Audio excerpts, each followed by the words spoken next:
Vous la connaissez, cette ville, surmontée par son château hautain. Vous la saviez discrète avant de connaître son festival qui l'a fait s'animer le temps de 3 semaines. Vous connaissiez le in, le off, et c'est avec plaisir que vous avez découvert Villeneuve-en-Seine. Mais toujours, vous vous êtes contenté de venir, de voir, de rire, de pleurer, de vous émerveiller. Mais jamais vous n'avez su ce qu'il se cachait derrière les personnages. Maintenant, découvrez ces hommes nomades qui ne vivent que pour vous vendre du rêve. À leur plus grand plaisir, pour vous.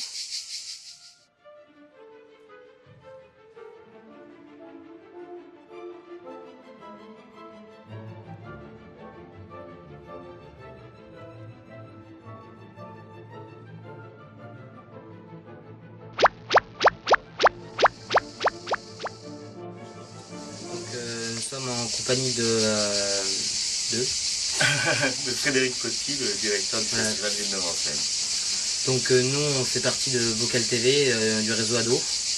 Donc avant vous, on a interviewé les membres de diverses compagnies. Donc on va maintenant procéder à votre interview à vous, le directeur de Villeneuve-en-Seine. Très bien. Donc Villeneuve-en-Seine, donc pourquoi spectacle en itinérant, c'est quoi la particularité de Villeneuve-en-Seine? Alors la particularité du Villeneuve-en-Seine, c'est ce que vous venez de dire, c'est-à-dire le théâtre en itinérance, c'est-à-dire qu'on accompagne des compagnies qui ont choisi de bouger avec la maison sur le dos. Donc toutes les compagnies de théâtre, en tout cas dans la tradition française, sont des compagnies qui vont de théâtre en théâtre, de lieu en lieu, et il y en a quelques-unes qui ont choisi d'aller avec le théâtre de lieu en lieu. Donc c'est celle-ci qu'on a choisi de soutenir et d'aider. Et donc pourquoi celle-ci en particulier? Parce que ça vous plaisait le terme itinérance? Non, ça me plaisait. Enfin, en ce qui me concerne, je fais du théâtre itinérant depuis de nombreuses années, et c'est la ville de Villeneuve qui, quand elle a choisi, après les premières années du festival Villeneuve-en-Seine, qui se passait dans des salles de classe, dans les monuments, etc., Monique Nougier, qui était alors l'adjointe à la culture, a choisi de s'orienter vers les théâtres itinérants et m'a donc appelé pour m'occuper de ça. Donc ce que nous souhaitons faire ici, c'est profiter de la richesse de la ville de Villeneuve et notamment de son patrimoine paysager, puisqu'on est ici dans la plaine de l'Abbaye, sur un site classé, et que c'est de ce site classé qu'on tire le meilleur, puisqu'on peut y accueillir des chapiteaux. Donc en plus du critère de l'itinérance, vous vous basez sur quoi pour faire vos choix sur les compagnies? Alors là, c'est un autre boulot, enfin, c'est une autre question, qui est liée à la première évidemment, mais le choix d'une programmation, c'est une chose très complexe. Ça me prend un an et demi pour faire une programmation. Donc je vois beaucoup de spectacles, et après j'essaye de faire un voyage, de me mettre dans la tête d'un spectateur lambda, et d'essayer de faire un voyage, de me dire, si je vois ça, après ça, après ça, après ça, qu'est-ce que ça me raconte? Donc voilà, on place des chapiteaux, il y a des normes de sécurité très précises et très particulières, tout ça s'articule. Donc c'est un gros travail préparatoire pour 3 semaines de festival. En gros, nous, quand le festival démarre, notre travail est quasiment fini. Du coup, pourquoi avoir voulu insister sur le fait de spectacle en itinérance? Pourquoi ça en particulier? Mais parce que d'abord, moi je viens de là, donc quand on m'a confié la mission de défendre le théâtre itinérant, je n'ai pas dit non. Donc, et comme je vous l'expliquais, ça vient vraiment d'une topographie. C'est-à-dire que la ville ayant un festival qui plafonnait à peu près à 5000 spectateurs, on en est à pas loin de 20 000 aujourd'hui, donc on a fait un progrès assez énorme. Ce progrès n'a pu être fait que parce qu'on a professionnalisé la gestion du festival et parce qu'on s'est dégagé des contingences matérielles de la ville qui sont que voilà, il faut aménager des salles de classe, il faut se coincer dans des monuments historiques qui ne sont pas prévus pour ça. Enfin voilà, donc en se dégageant de ça, par le théâtre itinérant, on a pu faire progresser le festival. Alors après, pourquoi le choix a été fait? C'est pas à moi qu'il faut poser la question, il faudrait la poser à Monique Nougier, qui est la première à avoir fait la bascule en se disant en 2004, mon festival ne progresse pas parce qu'il ressemble au off. Donc un off du off à 2 km d'Avignon, c'était une sottise. Ça ne pouvait pas se trouver sa place.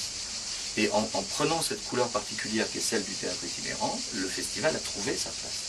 Parce qu'aujourd'hui, même Hortense Archambault, la directrice du festival IN d'Avignon, parle des 3 festivals d'Avignon, le IN, le OFF et Villeneuve-en-Seine. Et vous pensez être à l'apogée Villeneuve-en-Seine ou vous pensez pouvoir continuer encore? J'espère qu'on va progresser encore. L'apogée, ça voudrait dire que nous allons redescendre. Non, je pense qu'on est... En revanche, il y a une chose dont on est assez fier, toute l'équipe, c'est que on ne régresse pas. Et à chaque fois qu'on a obtenu et amené quelque chose, et mis en place quelque chose, que ce soit techniquement, que ce soit en communication, c'est une chose qui a été acquise. Donc on a progressé lentement, mais sûrement. C'est-à-dire qu'on essaye de construire en même temps qu'on avance, et pas juste faire des coups. C'est ça la difficulté, c'est de se projeter dans une pérennité, dans une durée, d'imaginer. Moi, mon travail, c'est d'imaginer le festival dans 5 ans. Voilà. 5 ans, pourquoi dans 5 ans? Parce que c'est une durée qui permet d'avoir des vrais projets. Quand on se projette à 1 an, on est dans l'urgence des choses. Bon ben, écoutez, merci beaucoup d'être venu, d'avoir répondu à nos questions. Et merci à vous d'être là, parce que c'est très précieux de vous avoir avec nous dans le festival. Vraiment? Oui, la jeunesse, elle est hyper importante pour nous. C'est vous l'avenir du théâtre. C'est pas nous. Nous, on construit les choses. Quand je dis dans 5 ans, vous serez adulte. C'est vous qui serez les futurs spectateurs et c'est vous qui donnerez l'orientation.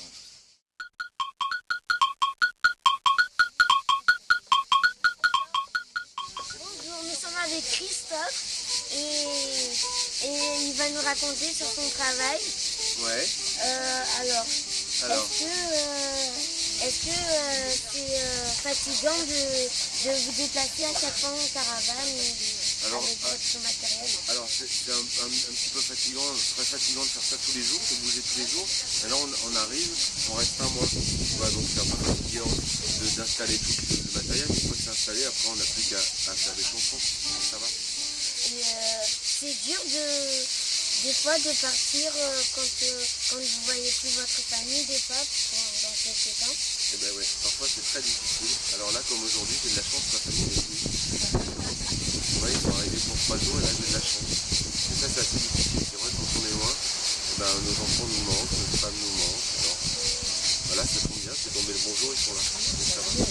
Oui, tout se passe bien en fait. Tout se passe bien pour l'instant. Donc vous êtes heureux? Ouais, itinérants, c'est le Fritz-Barn. Eux, ils sont tout le temps, ils ont leur famille, ils ont leurs enfants qui grandissent en même temps qu'ils partent en voyage. Et je pense que sur l'itinérance, vraiment, vous aurez des réponses plus intéressantes que les mêmes, parce que moi, c'est pas vraiment mon métier. Je suis ici par accident. C'est un remplacement. Il y a toute une vie, la vie artistique ne s'arrête pas au spectacle, c'est-à-dire que ça continue après, ça chante, ça joue, ça se parle. Et donc il y a une vie comme ça au milieu d'artistes très intéressant. Donc on va vous laisser. Merci Justine. Au revoir. Alors je vis dans une caravane là, pour le festival, mais le reste du temps j'ai une maison. C'est que pour le festival, je suis dans une caravane. Merci. Et ben de rien, merci à toi. Merci. Merci pour la chanson. Au revoir. Au revoir. Salut, salut, salut, salut, salut, salut, salut, salut, salut, salut. J'aurais vécu obscur et sans esclandre, en gardant le cœur tendre, le long des jours heureux. Je m'appelle Freddy, Alors nous sommes avec Freddy. du Fritz-Barn Théâtre. Je suis avec la compagnie depuis 30 ans. Oui. Et la troupe existe depuis 42 ans. 42 ans. Ouais, depuis 70. Et on voyage, on est nomade depuis vraiment 32 ans. Voilà. C'est beaucoup, 32 ans. Moi, je suis la scénographe, Ça veut dire quoi? c'est-à-dire que je fais les décors, les accessoires, comme ça, les masques aussi. On travaille énormément avec les masques, je fabrique des masques, des marionnettes. On ne voit pas, mais on voit mon travail partout. Pourquoi vous ne vous mettez pas sous un théâtre? Enfin, Parce que nous, dans des murs où il y a des... depuis le début de la troupe, le but l'idéal de la compagnie, c'était d'emmener du théâtre là où il n'y avait pas de théâtre. Quels sont les avantages? Pour moi, les avantages, c'est que d'abord, pour jouer, c'est beaucoup plus intéressant scéniquement parce qu'on peut jouer en arène, on peut en jouer en frontal, on peut jouer en traverse. C'est-à-dire, comme vous connaissez un théâtre qui est frontal, ça on fait pas. Nous, on peut venir du public, partir du public, dans tous les sens, on peut circuler. Donc pour les acteurs, c'est bien. Et ça permet une intimité aussi avec le public qu'on n'a pas en théâtre. Votre famille est avec vous ici? Là, j'ai ma petite fille qui est dans le coin quelque part. J'ai élevé mes enfants en tournée. On avait une école et deux professeurs et un bus qui était aménagé.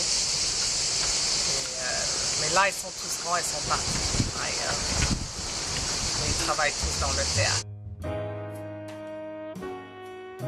L'acteur itinérant, aventurier des temps modernes, se doit de se reposer dans un lieu digne de lui, la caravane. Et est-ce que vous avez des relations avec d'autres compagnies de Villeneuve en Seine? Oui, il y a des amis que je connais bien. Gilles, là, qui est à côté, on connaît. Les gens là, entre deux pièces, c'est des amis. Il y a un théâtre un peu plus loin, le théâtre Tony Kirchhoff, qui sont des gens qui ont travaillé chez moi. Combien de temps vous mettez pour installer le chapiteau? Alors, chapiteau Gradin, on installe le premier jour. Deuxième jour, c'est les lumières, les décors, tout ça. Et troisième jour, on touche. Et est-ce que vous voyagez en dehors de la France ou c'est tout le temps Oui, dans la France? toute cette année, on va aller. On était au Portugal, l'Italie, la Suisse, l'Allemagne, la Tchécoslovaquie. Vous en avez fait beaucoup? Oui. Et la Russie. À la fin de l'année, on va en Inde. Je crois qu'on a fait tous les continents. Bonjour Radio Vocale, nous sommes ici au festival Villeneuve en Seine et nous accueillons aujourd'hui la compagnie Tonenskirchen. qui présente le spectacle La Luna Luna. Est-ce que c'est la première fois que vous venez ici? Non, non. On a été ici 5 fois, je crois. 5 fois. On est venu, la première fois, on est venu, je crois, 97, avec un spectacle qui s'appelle Pyram et Tisbe. C'est la 5e fois. Voilà. Oui, on est venu et on aime bien venir ici. On se régale. Des avantages et des inconvénients à la vie en chapiteau. On a fait 20 années avec Mais Footspan on n'a pas un chapiteau maintenant. jusqu'à 92. Et là, c'était trop de travail, vraiment. On se dit, le prochain groupe, on va jouer sous ciel, en plein air ou dans des salles. Pas de chapiteau, c'est beaucoup de travail et tu as besoin de beaucoup de monde. Et il faut trouver l'argent pour payer tout le monde. Alors c'est très lourd. Tu as besoin d'un autre camion même. Est-ce que vous trouvez fatigant de toujours changer d'endroit pour faire vos spectacles? Ah, voyage. Non, oui, mais c'est notre vie maintenant. Depuis beaucoup d'années. Qu'est-ce que tu penses? Mais c'est très enrichissant aussi parce qu'on voit plein de nouvelles choses. Chaque fois qu'on bouge, on apprend des nouveaux endroits, des nouveaux langages, des nouveaux amis.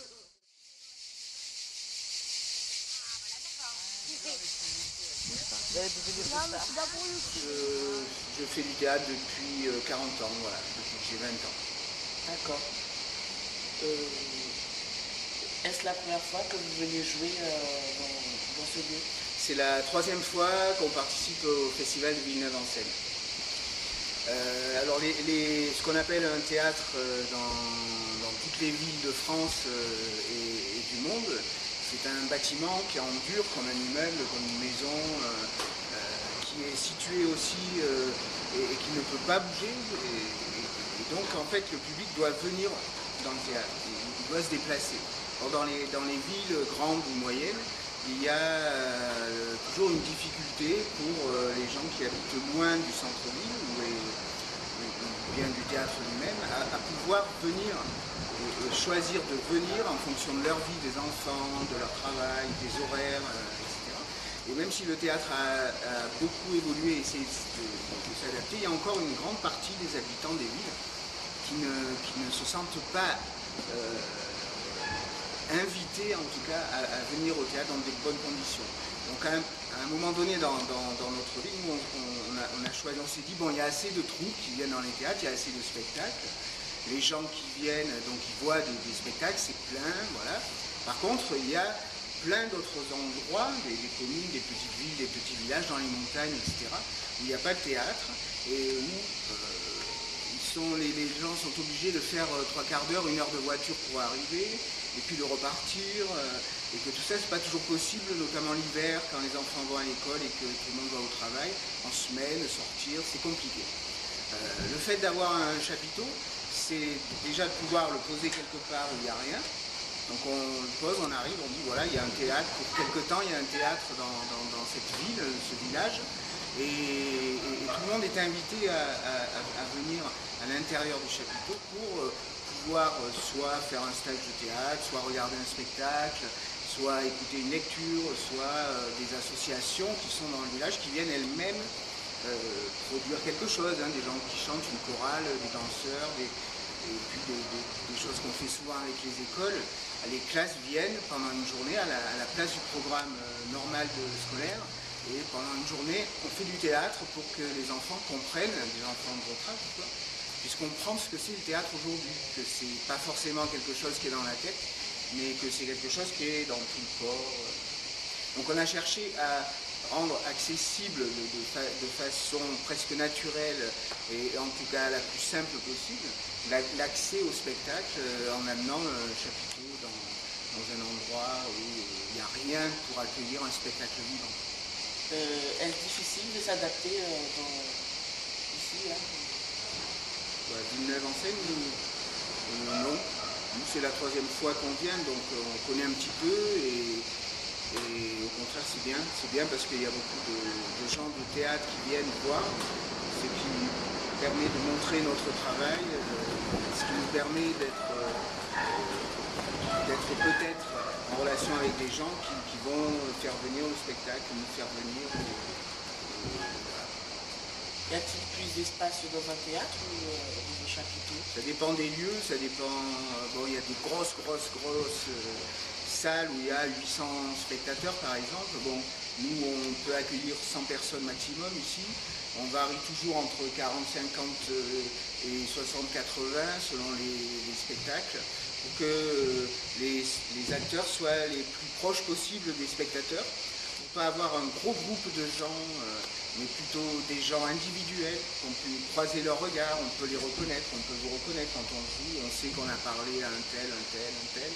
Et il nous semble que l'émotion qu'on cherche à transmettre, elle se partage mieux de cette façon que quand on joue sur une grande scène où le dernier spectateur est à 40 mètres et il nous voit grand comme ça, il ne voit même pas nos yeux, il ne voit pas...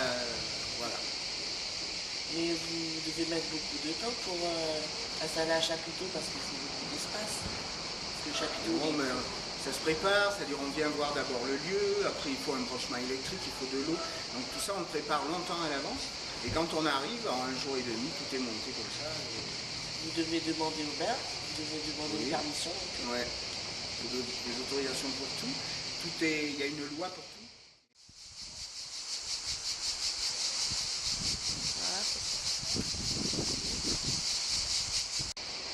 Depuis quand pratiquez-vous ce métier? Depuis 75, ça fait 37 ans. Et vous avez besoin d'aide pour le monter, le chapiteau?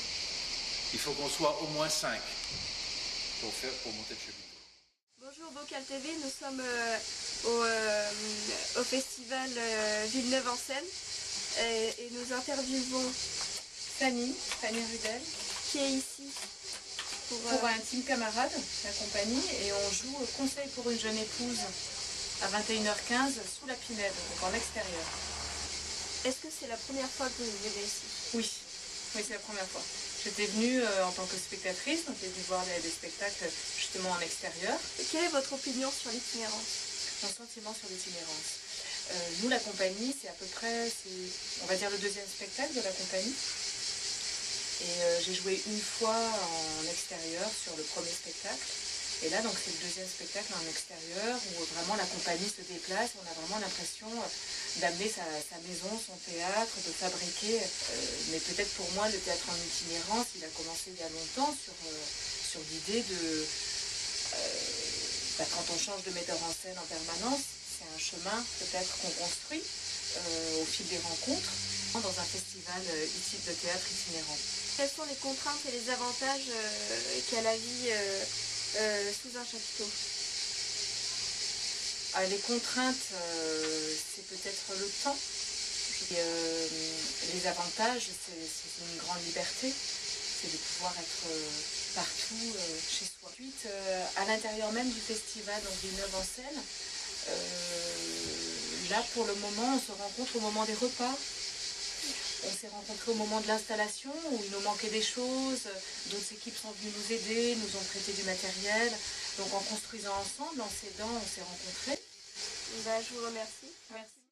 Bonjour, nous sommes en compagnie de Yvan Pommet, qui est de la compagnie Théâtre Mu, et qui nous présente son spectacle. Petit comme un caillou. La première fois que vous jouez sous chapiteau. Non, j'ai joué très souvent sous chapiteau, j'en avais pas jusqu'à maintenant, je viens d'en acquérir un. On prépare donc une scène itinérante dans la région où j'habite. Par contre, j'ai joué très souvent sous chapiteau puisque j'ai participé à des tournées en milieu rural par exemple, dans des endroits où il n'y a pas forcément de théâtre, où j'étais invité sous chapiteau. À votre avis, quels sont les avantages et les inconvénients du spectacle chapiteau? Les avantages, c'est que tu peux jouer n'importe où, n'importe quand tu veux. Les désavantages, c'est évidemment les intempéries. Beaucoup de vent, c'est gênant. La tempête, c'est gênant. La pluie, ça peut être gênant aussi. Le bruit de la pluie sur le chapiteau, c'est terrible. Donc voilà, ce sont les désavantages. Vous changez tout le temps de place. Avec ce spectacle, non. Petit comme un caillou, tout l'intérêt, c'est que dans l'absolu, c'est un spectacle, j'arrive, je pose, je joue. Ouais, mais bon, poème. Jean-Sébastien Bach. Jean-Sébastien Bach. Comment décririez-vous votre contact avec les autres membres du festival? Intéressant. Ce qu'il y a de bien, c'est qu'on est de toute façon dans des gens qui ont le même état d'esprit. On est pour développer le théâtre itinérant, on est pour aller à la rencontre du public et pas attendre que le public vienne, même si c'est un peu ce qui se passe ici en réalité. Mais tu vois, moi ce que j'aime par exemple dans la tournée décentralisée, c'est qu'on va en direction du public, on va créer l'événement là où il n'y est pas. Et donc avec les autres membres, je trouve que c'est des vraies rencontres artistiques où on a la possibilité de voir des boulots très différents, de discuter de fond, chose qu'on n'a jamais le temps de faire. Quand on est là presque un mois, on a le temps de discuter de pourquoi tu as fait ce spectacle, comment tu as fait ce spectacle. C'est un rapport, professionnel bien sûr, mais amical. Est-ce que vous avez déjà voyagé? J'ai voyagé, j'ai fait ce spectacle-là par exemple à jouer en Nouvelle-Calédonie aussi beaucoup. J'ai travaillé pas mal en Afrique, j'ai créé avec des comédiens africains. Et donc ça c'est vraiment intéressant parce que là c'est un vrai partage, c'est un vrai... on se rend compte qu'il y a d'autres méthodes de travail. Cet outil-là, le théâtre itinérant, ça permet d'évoquer des thèmes par la forme qui vont aider à ce que tu racontes dans ton spectacle. Par exemple, mon prochain spectacle, ça parle d'un enfant, donc une personne que j'ai rencontrée quand j'étais en Afrique, qui est un ancien enfant soldat, et qui un jour m'a raconté son histoire. On en a fait un spectacle, des marionnettes, et on a décidé de le jouer sous une tente de première urgence, des tentes ou dans les camps de réfugiés, puisque c'est là qu'il a terminé, enfin il a continué un moment sa vie, pendant plusieurs années il était en camp de réfugiés, il vivait sous une tente marabout. Et je me suis dit, il faut que ce spectacle, on joue dans les conditions où lui, il était accueilli. Donc, on est en train de créer cette scène itinérante dont je te parlais. C'est un marabout, genre les marabouts de première urgence de l'ONU, par exemple, ou des ONG. Et on va jouer le spectacle à l'intérieur. C'est-à-dire que les gens qui viennent sont déjà dans l'ambiance du camp de réfugiés. Je vous remercie. Mais de rien.